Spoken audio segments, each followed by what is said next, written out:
Shalom. Renungan kebenaran firman Tuhan hari ini terambil di dalam kitab Injil Markus pasal 1 ayat 9 sampai dengan ayat yang ke-13. Judul renungan hari ini tersandung pada hal yang berbeda. Bacaan hari ini adalah awal dari pelayanan Tuhan Yesus. Markus tidak memberitahu kita secara detail tentang waktu Yesus di padang gurun.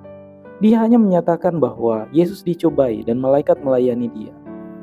Kita tahu dari catatan lain bagaimana pencobaan itu terlihat di area mana iblis mencobai Kristus.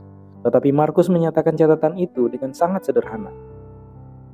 Saat saya merenungkan cara Markus menyatakan pencobaan Kristus, saya menyadari bahwa tidak masalah seperti apa pencobaan itu kita alami. Pencobaan itu berbeda untuk kita masing-masing. Ada bagian dari pencobaan yang membuat seseorang tergoda, tetapi bagi orang lain hal itu tidak. Manusia memberi label dosa dan menilai dosa dalam tingkat besarnya menurut pikiran kita sendiri. Entah bagaimana kita telah memutuskan dosa mana yang lebih besar dari yang lain. Tetapi Tuhan tidak pernah membuat perbedaan seperti itu. Roma 6 ayat 23 dengan jelas mengatakan, "Karena upah dosa adalah maut, tetapi kasih karunia Allah adalah hidup yang kekal dalam Kristus Yesus Tuhan kita." Ayat ini tidak mengatakan upah dari beberapa dosa adalah maut. Juga tidak mengatakan ada hal-hal seperti kejahatan yang tidak bersalah. Dosa adalah dosa. Hal itu terlihat sangat berbeda dalam hidup kita masing-masing. Tetapi itu tetap memisahkan kita dari Allah kita yang kudus.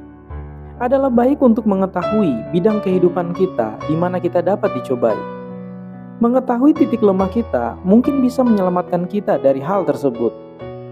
Tidak ada orang yang menikmati kegagalan. Ketika kita menyerah pada pencobaan, kita merasa telah mengecewakan Tuhan. Kita merasa gagal. Tuhan telah memberi kita segalanya dan kita tidak ingin mengecewakan Dia. Kita perlu memahami bahwa setiap kata-kata tajam yang mengungkapkan kurangnya ketaatan, iman, dan kepercayaan kita kepada Tuhan. Hal itu menempatkan harga diri kita pada pandangan dunia dan menyebabkan lebih banyak masalah daripada yang kita pikirkan. Sekarang, kita perlu menjaga hidup kita untuk waspada terhadap godaan itu. Kita perlu melakukan upaya aktif untuk hidup bertentangan dengan cara setan dan keinginan daging yang menggoda kita. Kita perlu merasakan kasih karunia lebih besar daripada godaan dosa. Alih-alih menghakimi, kita diingatkan saat kita berjuang. Sekalipun pencobaan dan dosa seseorang berbeda dengan kita, prinsipnya tetap sama. Kita semua memiliki kelemahan. Dan kita yakin bahwa setan akan berusaha mengeksploitasi kelemahan tersebut.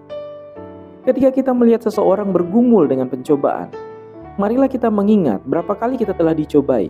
Juga mari kita mengingat diri kita saat kita gagal menolak godaan tersebut. Kita semua menginginkan kasih karunia, pertolongan, dan pengampunan. Karena kita semua membutuhkannya, bukankah kita semua harus aktif memberikannya juga kepada orang lain? Kiranya Tuhan Yesus menolong dan memberkati kita semua.